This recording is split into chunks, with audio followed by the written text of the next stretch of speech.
The opinions expressed in this podcast are solely those of the participants and do not reflect the opinions or beliefs of Marshall University, Marshall University Libraries, the Department of English, the College of Liberal Arts, Marshall University Film Studies, or HerdCon. Hello, everyone, and welcome again to the latest episode of HerdCon Book Chats. I am Cody Lumpkin, and with me, as always, is Meghan Sexton Harness. And the book we'll be talking about today is very fortuitous because we have been in the midst of a snowpocalypse ice hellscape for the past 12 days or so. So this is very serendipitous, fortuitous, foreboding book choice for us this week. How are you enjoying the we're in Honey? I like to call it Hoffington, as if the planet of Hoth from The Empire Strikes Back, Hoffington, West Virginia. I love it. I love the snow, and I think it's wonderful. And reading this book in it just felt right. Yeah, there's the snow, there's a coziness, there's a nostalgia, but then there's also an existential dread to it. And I feel like, I love the snow too. I love all the one. It's just when you have to drive out in it and everything gets iced over and people can't drive. And I can't drive either on ice. So I drive an old Camry, so yeah. I feel that. Yeah, and you worry about everything. It's all and we've had really cold temperatures here in the east, having to turn on like the faucets all night long. Just all these things. I'm just like, just get through to the fall. So 60 degrees next Saturday. I mean, I hope it gets rid of most of it. Who knows? Then we can start fresh and have a new snowstorm. Yeah, I'm fine. I want a clean slate before another polar event happens. So, the book that we'll be discussing this week is Moon of the Crusted Snow by Waubgeshig Rice. Just a little bit of an intro. He's an author and journalist from the Waubgeshig First Nation. He's written 4 books, most notably the current novel Moon of the Crusted Snow, published in 2018, and its sequel, Moon of the Turning Leaves. He graduated in journalism from the Toronto Metropolitan University in 2002. 2002. And he worked as a journalist for the Canadian Broadcasting System as a video journalist and a radio host. He's also a public speaker and does a number of keynote addresses and workshops. He speaks on creative writing, oral storytelling, contemporary Anishinaabe, cultures and matters, indigenous representation, the arts and media, and more. And yeah, this is a very, I think this, I always feel like you picked this one and it was like, okay, you like snow, you like kind of cozy apocalypse, although this has initial cozy apocalypse and then it just falls into grim dark survivalist stuff. But anyway, yeah, I would say this is a good read. This is a very good read and an interesting read, a fascinating read. So I was kind of wondering what your kind of thoughts are to get us started. I did really enjoy it. And I think, honestly, what I enjoyed most was Rice's decision. He used a lot of discretion in his writing. Mm-hmm. Like, I didn't feel that at any point it was gratuitously violent, even though it definitely could have gone that way. Mm-hmm. I felt like he used a lot of restraint in those aspects, which I really appreciated because it took it away from this is a war between this other people, and this is just what we need to do to survive. Mm-hmm. And I much preferred that aspect over the... I mean, and again, keep in mind, spoilers. I hope you've read the book, but we're happy to talk about the book. I think it's definitely a good read. And again, playing up with our theme of shorter books, it's just a little over 200 pages, so it doesn't take that long to read or listen to. Yeah. And I thought I looked at an interview with Rice talking about this novel, and it's inspired a lot by him seeing the changes in his own community and how quickly people forgot how to live on the land that they've lived on for hundreds of years. And so he thought, well, what if we didn't have any of that? What if one day it just all disappeared? And so that's kind of where he got the inspiration for the story, which, if you haven't read it, it is about a northern reservation indigenous town who has recently been given like electricity, running water, internet, and one day they just wake up and it's all gone. It's a blackout and they don't know what's happening. Yeah. I feel like it's one of those things where it's I guess, it's apocalyptic, end of the world kind of narrative, which I guess kind of fits into science fiction, but it's also survivalist. And it has this quality of it being like time travel in real time travel. And I think what you were kind of saying that Rice had said in his interview is there's something that's very, I would say, even though it's a short novel, it's deliberate. And it's a lot of places are a little matter of fact in the writing, but I think that's done to a purpose. Absolutely. It reminded me a little, it reminded me a little bit of Ernest Hemingway, though there are probably other examples that come to mind, but it is very kind of detail. The details are often very spare. And it's a lot of like characters who are in motion and doing things. I don't think it's exactly, but that ilk and that spirit, there's a kind of minimalism to it, which I think is quite effective, though it takes a little time to get in the rhythm of it. I think that's any writer has a particular rhythm, and sometimes if you're not reading a lot of that stuff like that, it just takes a little bit of time to get used to their rhythm of it. And for me, I felt like it's almost the opposite of like Tolkien, which I absolutely cannot get through because there's just so much description. This, I felt like every page something was happening, but not in a way that overwhelmed me. Yeah. Like, I felt like, obviously this is not a Western, but I feel like it could be set up that way where you have the final standoff between good and evil. But he wraps it up so quickly. There's no dramatic monologue. It is, bam, this is what happens. Yeah. And I appreciate that. And something I feel that I'd see this a lot in kind of more contemporary novels is that they spend a lot of time sometimes I feel like they spend a lot of time setting things up and then it ends. And it's something I wouldn't necessarily be opposed to a little bit more. I know like, time is money and paper costs money and things like that. But I think it is this time to get us to try to get us into that world and in that community, I think is very kind of key. And I would say as far as like, it's action in a way of the mundane. It's like, there's a guy, his name is Evan White's guy, I believe. He's ostensibly our main character, though I think the community is very much a character in it. And he's kind of, he works for the tribe, works for the band.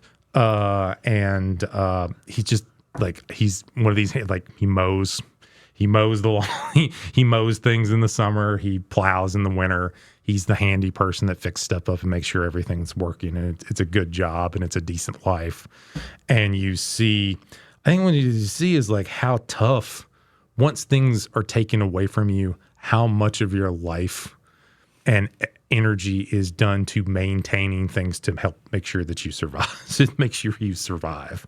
I have frequently said, as you know, and I'm sure if they've listened to ours, that I specialized in zombies. And people are always like, oh, well, so I'd go to your house, I'm going to survive. And I'm like, oh, no, I don't want to survive. Yeah. And I feel like this book and the problems that it highlights are good reasons to support why I would rather not. You mean I can't have climate control and fresh bottled water?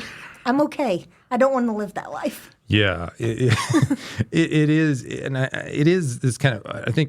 I often think a lot of apocalyptic stories or end of the world, or this is climate fiction, is the tragedy. The tragedy is how people don't adapt. That's what. There was some sort of eco-critical kind of position, like people who can adapt to the environment, they're the tragic stories. And the people who can adapt to the environment, they're the comic stories in the old sense of like there's a happy ending, they get to live.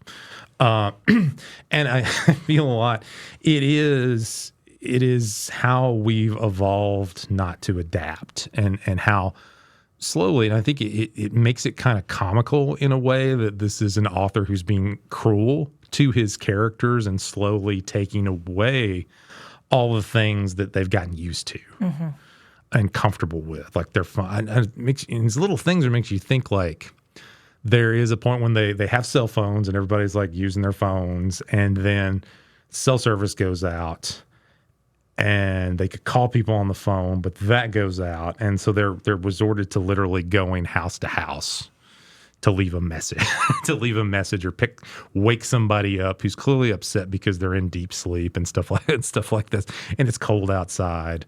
And it just seems so like exhausting. Like I bring me back my technology and things like that. There's an initial kind of comfort, like, oh yeah, well, maybe we'll all sit and have dinner and not have the TV on or something like that. That it seems kind of nice, but as it is a little bit like a, I don't know what are the equivalent of like not like a Jenga, but a game where they keep taking things away from the foundation until it crumbles, and who's ever got like pulling the wrong thing out or whatever. I don't know what I'm talking about as far as which game, but that sense of like the author slowly and meticulously taking things that you've come to rely on and the discomfort it brings and the danger it brings once it's gone. So yeah, and at least because this is up in the northern Canada region, one of the big worries is that their access to fresh water is only run on electricity, and that they only have so much fuel, and I think it takes a very collectivist look at Indigenous. Because, he talks about how happy that he was that almost everyone is following the rationing because that's what they need to survive. This is what's keeping their water going. And, I mean, great, you don't have internet. You won't die without it no matter how bored you might get. But if you don't have water, you're kind of in trouble. And so I really enjoyed that. Without having to bring all these other characters in or without having to say, and we all work together, because that's the only way he showed like the surprise that people actually were adapting and they were using it. But on the other hand, at one point, his own brother is not following the energy rationing. So it also avoids that outsider bad, insider good dichotomy. We see both in both the outsiders and the tribe that are already there. And I just thought that was a nice thing to do. It keeps it from getting too caveman simple. Good. Outsiders bad, insiders good. Yeah. As an Appalachian, I can understand, but yeah. I mean, there are also people within your community that can cause that can hurt the cause, and I think too. What's I was kind of thinking about.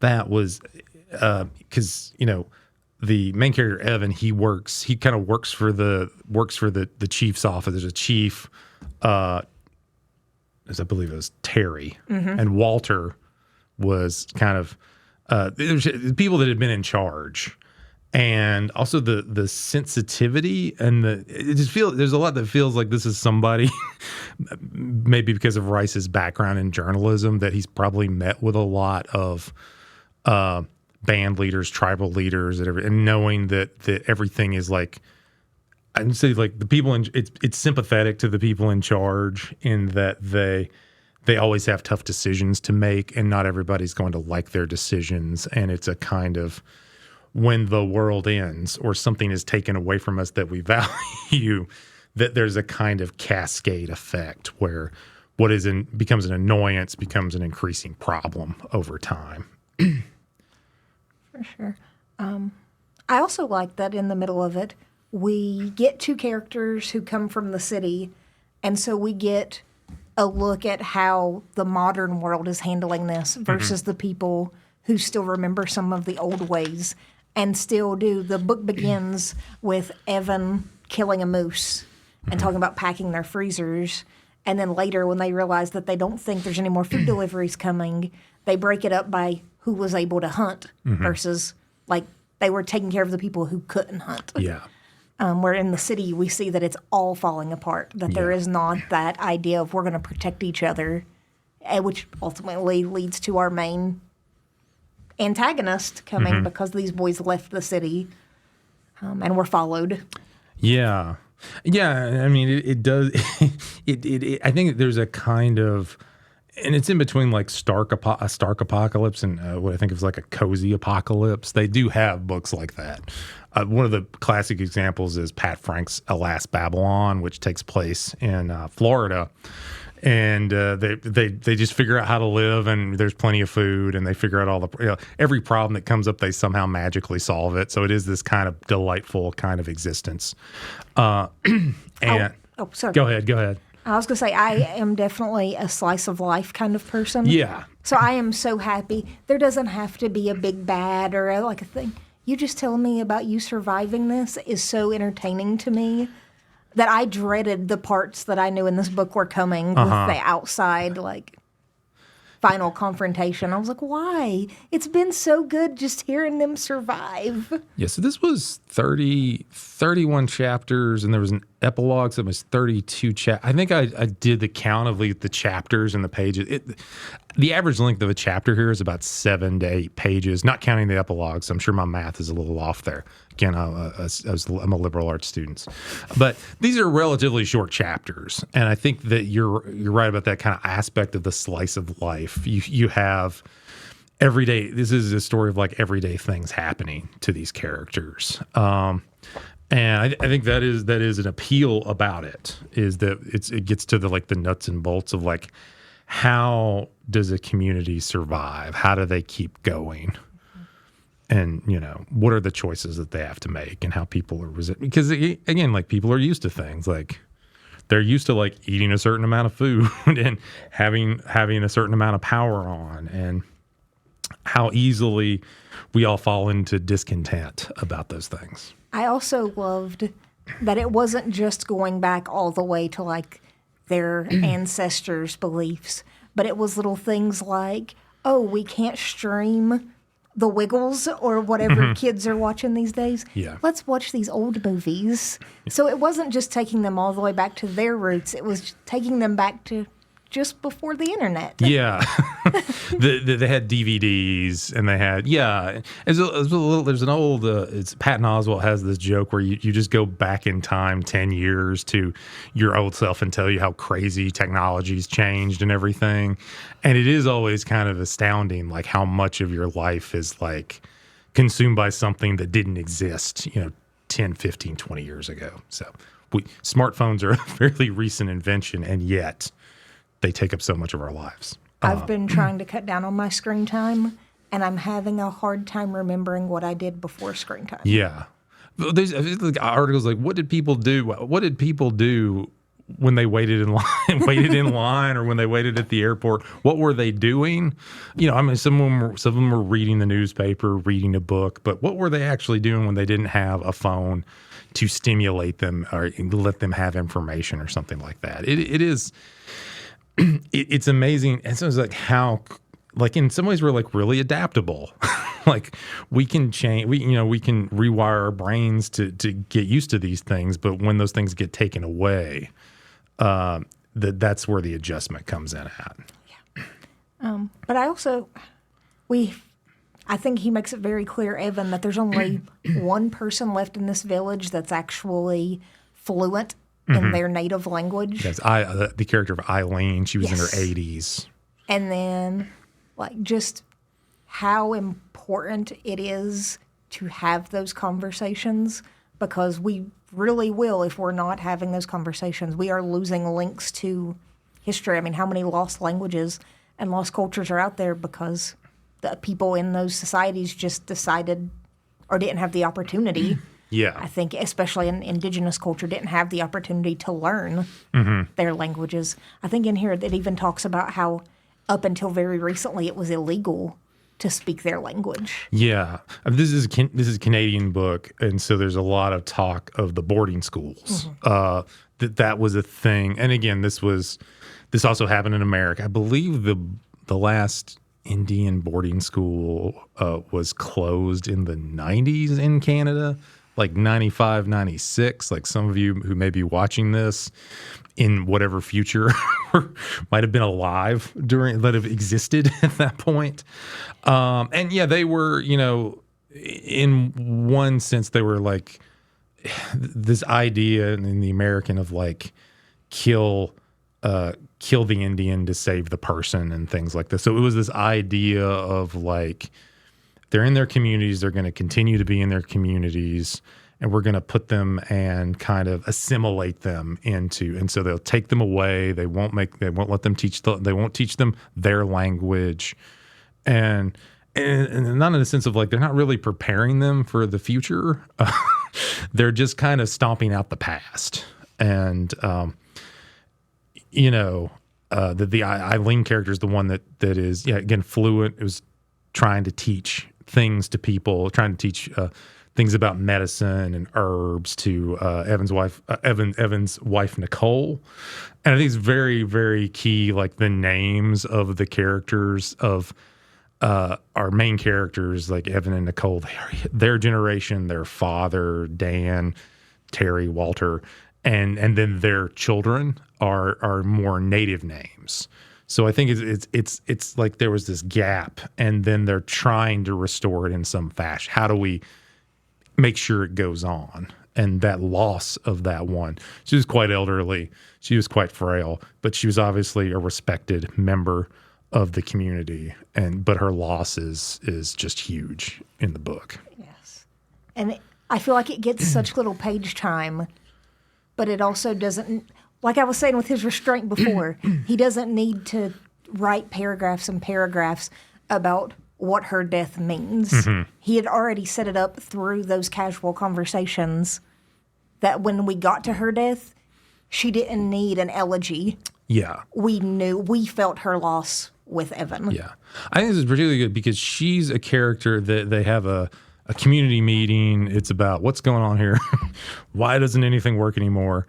And she's the one who does kind of a ceremonial beginning, blessing. That's not the right word, but a ceremonial opening to the meeting to have. And it's one of these places where there is a little bit more description. I think it's interesting where the description, and we're talking about like maybe a page and a half, which is a lot of description in this kind of a book. But I think it's very telling when a little more time is given to something, and we just know, she's elderly, but there's just a confidence, there's a knowledge that she has in the ceremony and the steps that she needs to do this kind of ceremony. And it's one of those things like actions reveal character. It's something I've been quite fond of saying lately. And really, it's a good example of showing, not telling, about that character and what the character means. Absolutely. I think the other part is there's the town of Gibson, which is like 300 kilometers to the south, and that's where, something that looks like a town, like a city or a town, and it's been the descriptions of the escape from civilization is rather horrifying, and how like people are still, I guess in a sense it seems kind of condemnatory that all these people are just hanging around waiting for someone else to help them, and there's no help that's coming, and it is upsetting to see human beings fail to act, and some that are, and some that act in very violent ways. So it's just like it is like that place is that the places like that are not built to survive. I think about this too, like it just like the buildings that we're in now. If the power goes out, they're kind of useless because we don't have enough light. We don't have enough windows in a lot of cases. So many dark parts. Without heating and cooling, it's just going to be uninhabitable. The mold's going to grow. And I think about things like log cabins, and I don't know. Maybe it is this kind of perception of like older buildings or castles or ruins. They feel like they're built to last, where our houses and our buildings, at least in the kind of modern contemporary sense, without all this other stuff to keep it going, electricity, heating, cooling, they become uninhabitable very quickly. And they're not really there. They're not really there for the long haul, Yeah. I mean, I think I definitely agree with what you're saying, and I think that we've seen that come with the rise of consumerism. Where, like, I know people, or at least I've seen them on the internet, they're like, yeah, my oven's from 1912. Yeah. And I'm like, wow. And yet I can't get my oven to last 10 years. Yeah. So I think that the more expendable income we've gotten, the less to quality things are built. And you know, the fact that that's something that's not there, like you need to fix it or you need to replace it. You just wouldn't have to replace the whole thing. I think that's the next stage in consumerism, you know. Do you remember, it's probably about 10 years ago, I know AT&T for sure, they had the AT&T Next plan where you got to get a new phone every year. Oh, wow. And that just blew my mind because I'm fine keeping my phone until it literally will not work anymore. Yeah, me too. So this idea that you can pay like $20 or whatever it is a month, and in a year you just get to switch your phone out. And then, like, where do those phones go? Do they go somewhere else? Does someone else use them? Or, you know, is this kind of like... Lithium. They're going to be hurting for it. Yeah. Yeah. That it's just something that is just so disposable, you know. And that we become dependent on, we become dependent on these things and the disposability of it. And, you know, this is like something that feeds the capitalist. Okay, sorry, I'm gonna get so it feeds the capitalist machine. Like we need these things because it provides jobs, and we need energy, and we need fuel, and it just is just this kind of endless cycle of just new stuff that breaks easily. And I think in this book we get a little bit of that, especially considering that it was published 2 years before we experienced our toilet paper rationing Oh yeah, fears, and yet there is a whole chapter in this book about the grocery store being completely wiped out in a day and how vastly different that behavior is from the behavior that we know from Evan's, like, their traditions. But it's like, look, in this such a short a period of time, they've forgotten what it was to live for your neighbor. Yeah. So we're already seeing that creep up in this story before we even knew that would... I mean, it had like I always like we live through 2020 and are still hanging in there. But yeah, I remember I did not participate in the. I was not the toilet paper getter. I didn't go to the Sam's Club to get the toilet paper, but I heard it was crazy. Yeah, and like restricting it, you only buy 2 of these, and just it is very much like.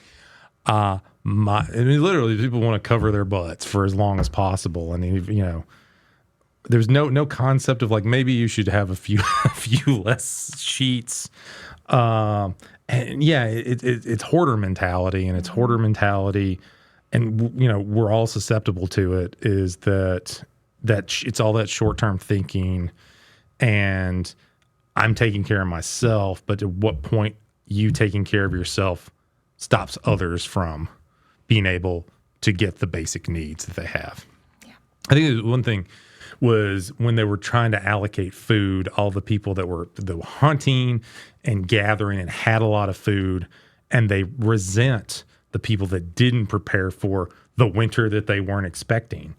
To be like, well, you're just going to give them free food. Well, what's the point of us working? I was like, well, they don't starve to death. So, but it is like this, again, that kind of that tension of like, not so much the individual, but you want to care for the immediate people in your immediate circle, your family members, which, yeah, I understand, but then the greater community.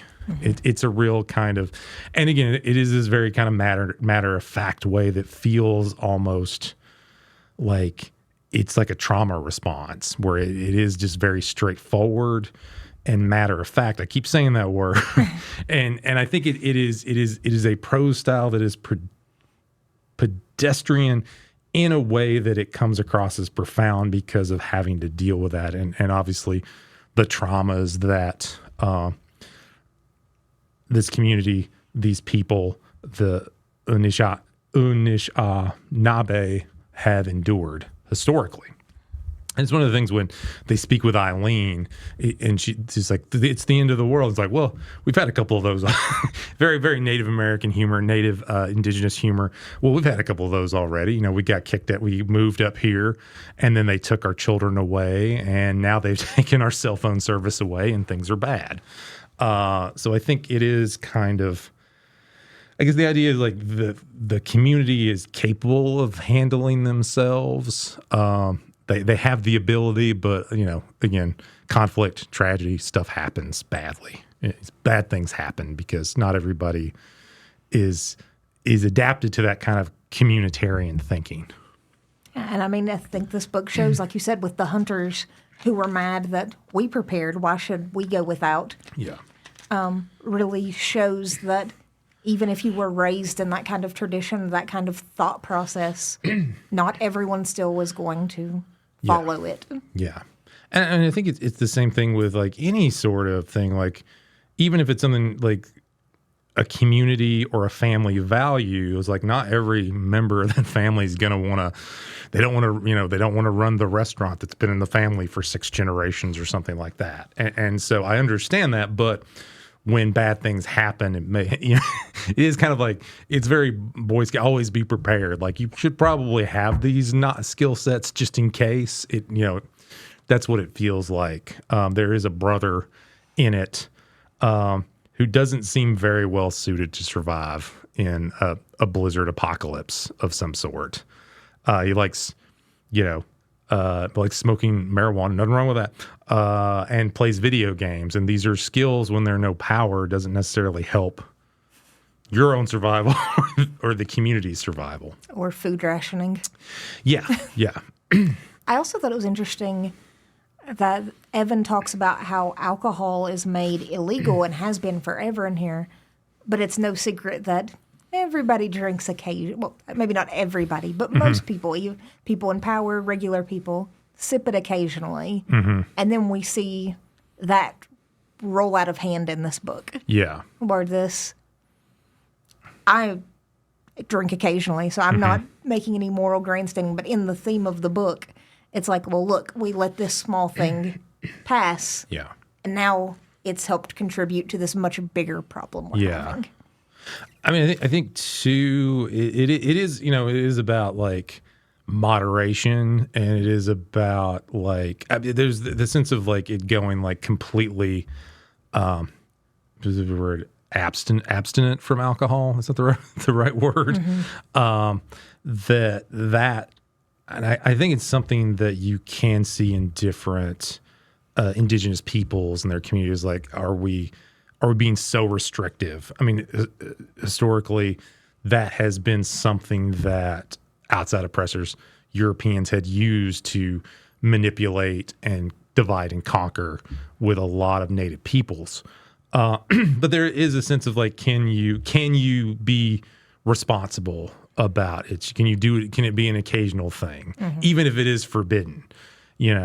And there's a scene where our main character he goes with some friends and they drink some cheap rye whiskey, and they don't drive home. They stay, and there are all these little things where like, it's an every once in a while thing, like to have a little, almost to say like that's a slightly progressive view, and I think one of the things is like a lot of these situations historically there were extraordinarily depressed areas where this was happening. So that was exacerbating established problems, which led to things like suicide and accidental death and things like that. So, it's like when you're in a better situation, I guess it's okay. But when you're in a really bad economic straits, the thing that might drive you to drink is going to make things worse than better. I will say one thing that did confuse me, and it was the end.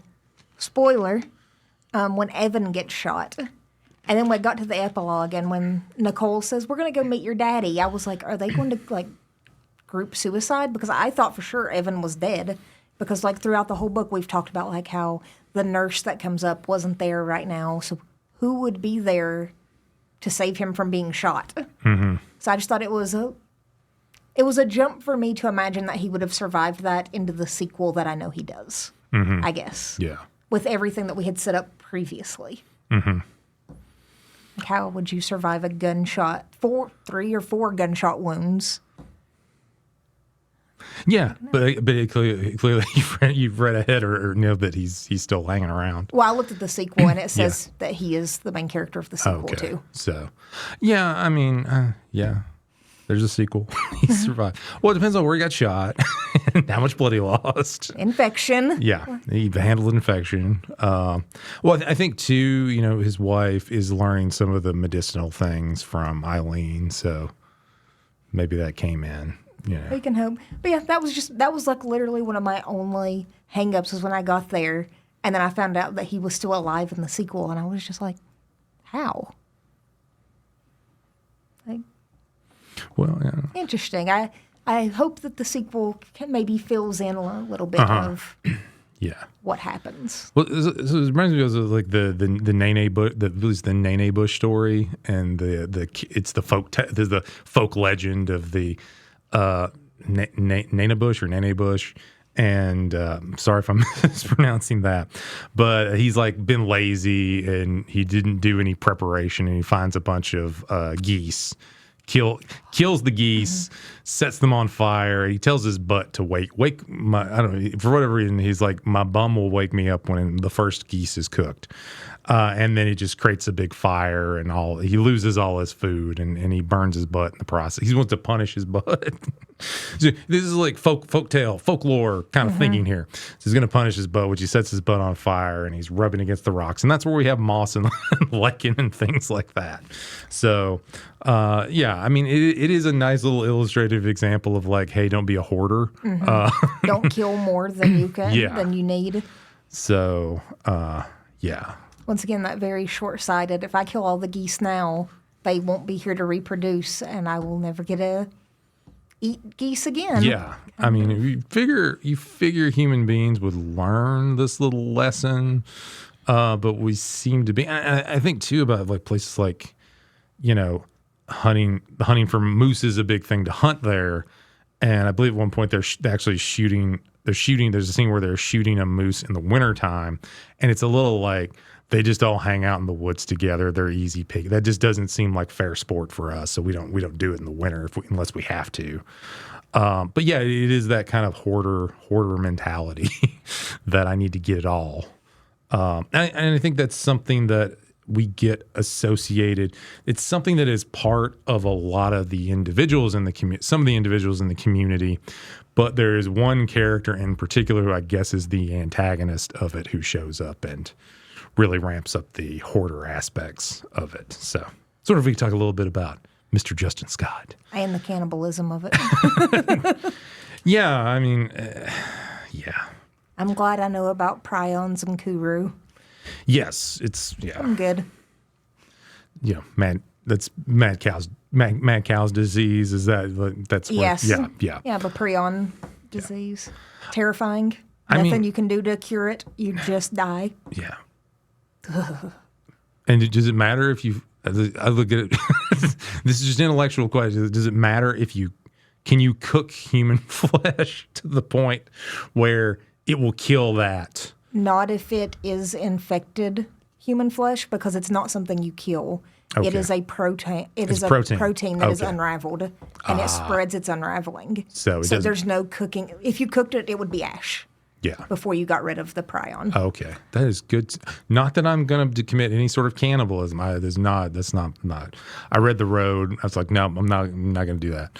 But it comes from my zombie thing that I know a lot about prions. I see. Yeah. Yeah, I remember it was some sort of study of a tribe somewhere. I can't remember where it was, but they would end up they weren't cannibals, but they did eat their dead.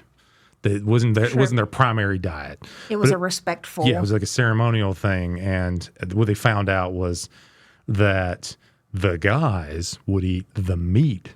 They'd eat the steaks and those parts and then the kids and the women would often get the organ meat, and that's where the lesser cuts, the offal, that was where the prions were. I think Papua New Guinea. Yes. I think it's Papua New Guinea that this happens. This was an amazing discovery, and also the problem of like eating your own kind lends itself to that too. So don't eat your don't eat your species.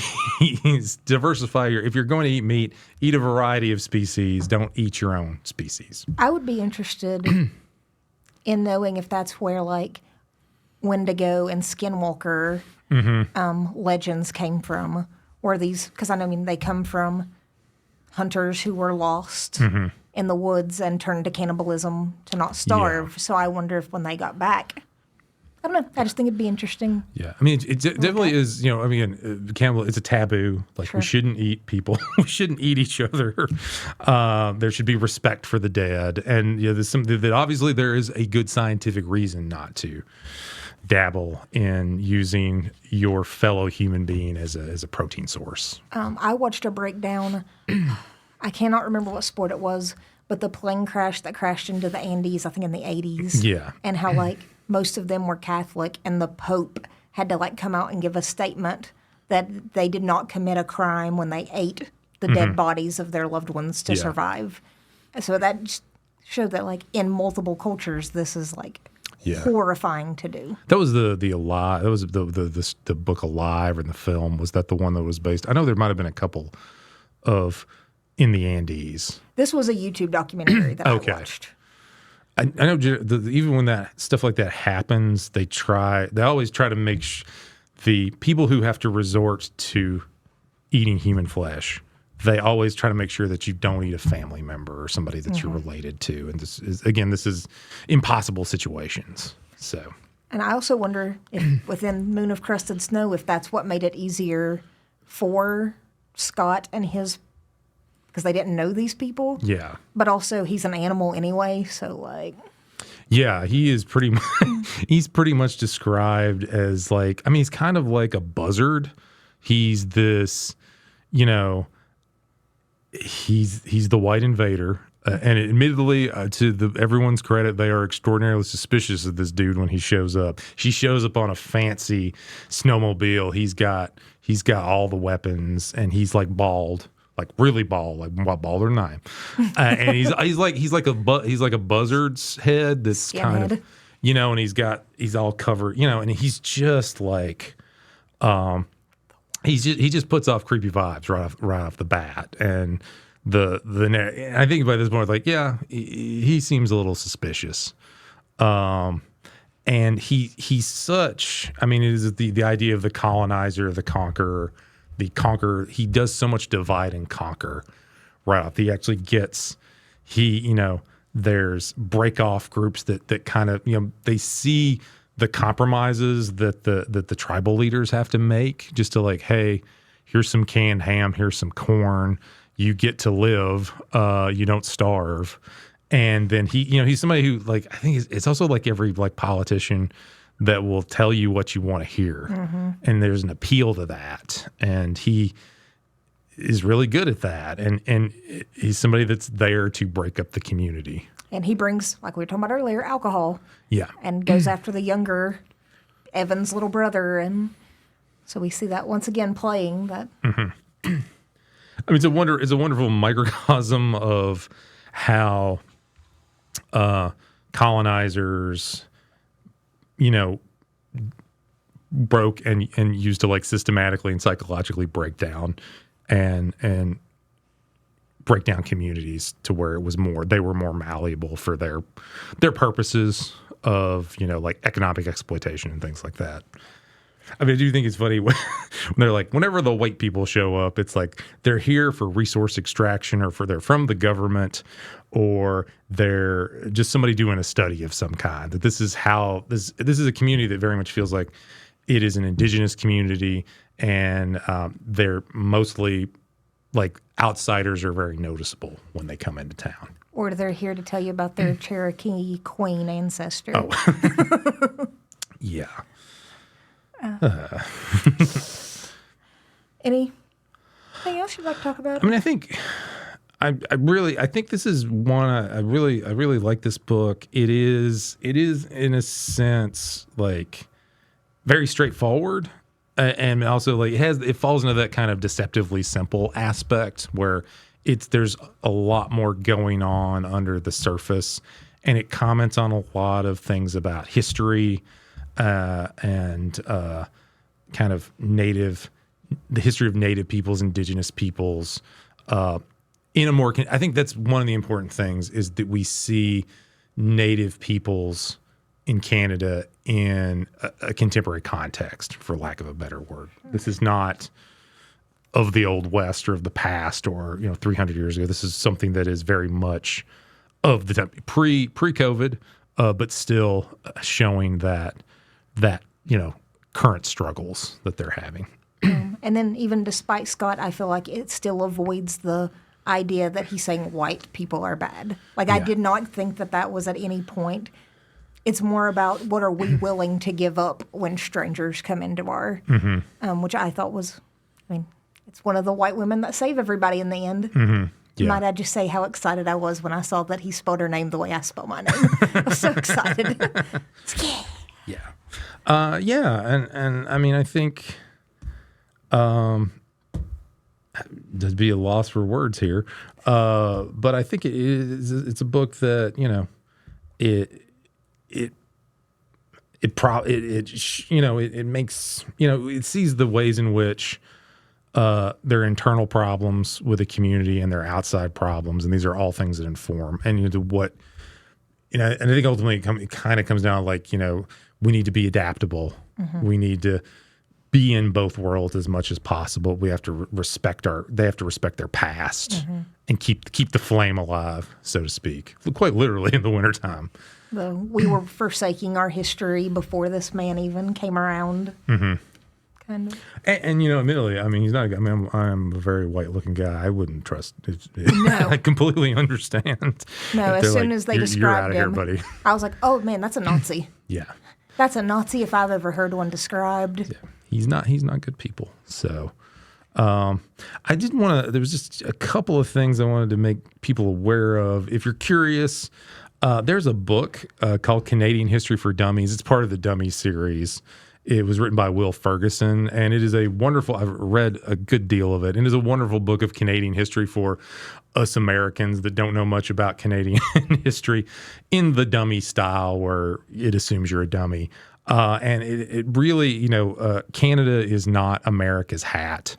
They have, people are like, why don't we just go in and conquer Canada? Well, there are people who have tried it and failed miserably in the United States. So it is a rich history, and if you're that's a good kind of get a nice kind of overview of the history. And I would say that the Ojibwe language, which is the words are kind of intermixed, and it's in a way where, like, I know what they're talking. I know what that word is. I know what and they explain this is what this word means and things like that. It's one of the most complicated languages and complex languages to learn.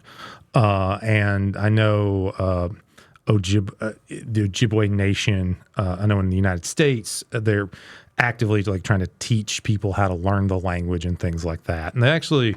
So the project they did, it was through Anton Troyer, who is from, it's a Minnesota author, grew up in Leech Lake. He was one of the people, they did basically an Ojibwe language version of Star Wars. So I think they kind of, it's kind of like you can see if you want to do a screening or whatever. And there's part of me that's like, I can get $5,000 together and have somebody screen it, because something like Star Wars, if you're a certain age, exactly. So it's still it would be a wonderful way. I want to hear it in the Ojibwe language. And Anton Troyer also he's on YouTube and social media. He does the Ojibwe word of the day. They've got thousands of videos if you want to learn about what are these words, and there's certain words that are part of our language that come from Ojibwe. But it's a fun little thing, and the word, some of those words are really, really long and complicated, but it is a kind of fascinating. If you're interested in the language that gets that is used and incorporated in this book, I think that's a good. It's a good little thing to check out. And they're only a minute long, so you could do one word a day and slowly learn the language. So. Any other thoughts that you had? Or if you're snowed in, this is a good book to listen and or read. Yeah. So if you're not sick of the snow. Yeah. it's a good. This is an ideal time of year book to read, or maybe anticipatory of it, or maybe in the summertime when it's really hot and you just want to cool. You want to have a blizzard catastrophe to read about. So It's never a bad time of year for snow. all righty. Well, thank you all very much for listening. Make sure to like, subscribe, and share, and we'll have more short books to talk about in the future. Thank you.